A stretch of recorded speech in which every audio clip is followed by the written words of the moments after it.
બોલો રમીલાબેન. હજી દવાખાને ગઈ હતી, જો હાલતે આવું છું. મીણાબેનની છોકરીની તો મને વર્ષોથી ખબર છે. હું પ્રિયંકાબેનને મળતે આવું. હાલો. શું તમે ખુશ કરો છો યાર મેમ? ખુશ તે કાલ તમે નહોતા ને? હે તમને ખબર છે મીણાબેનની છોકરીની? શું પણ? કાલ રાત્રે છે ને 12 વાગ્યા સુધી બધા ગેટ પાસે બેઠા હતા. હા? અને આખા ગામને ખબર, તમને નથી ખબર હે મીણાબેન છોકરીની વાત? શું પણ ખબર છે? તમે કયો તો મને ખબર પડે ને.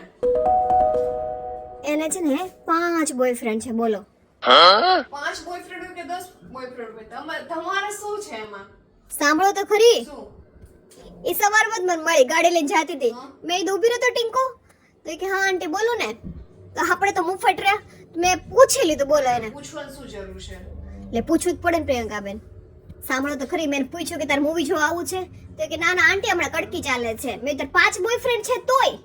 એ કે ના ના 3 જ છે, કે બેને ભાઈ બનાવી લીધા એમ. પછી મેં તો પૂછ્યું, મેં તો ભાઈ કેમ બનાવી લીધા? એ કે ભવિષ્યનું વિચારવાનું કે નહીં? એ કે મામેરાનું સેટિંગ કરવું પડે કે નહીં? એટલે પૂછવું તો પડે ને. પછી આ લોકો કોઈ દિવસ મોંઘવારી નડે? બધાની પંચાયત કરવાની મંજુબેન. પંચાયત નહીં, આવું તો પહેલા ક્યારેય જોયું જ નહોતું, એટલે નવાઈ લાગે. એ બધું મૂકો, પહેલા જ્યુસ પી લ્યો તમે.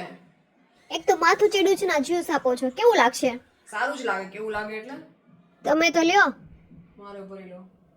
હવે તમે બીજી વાર બનાવો ને તો મારે આટલું નહીં બનાવતો. મને તો જરાય નો ભાવે. તો તમને શું ભાવે? મને થીક શેક ને ફાલુદા ને એવું બધું ભાવે, ફ્રૂટ જ્યુસ ને બધું.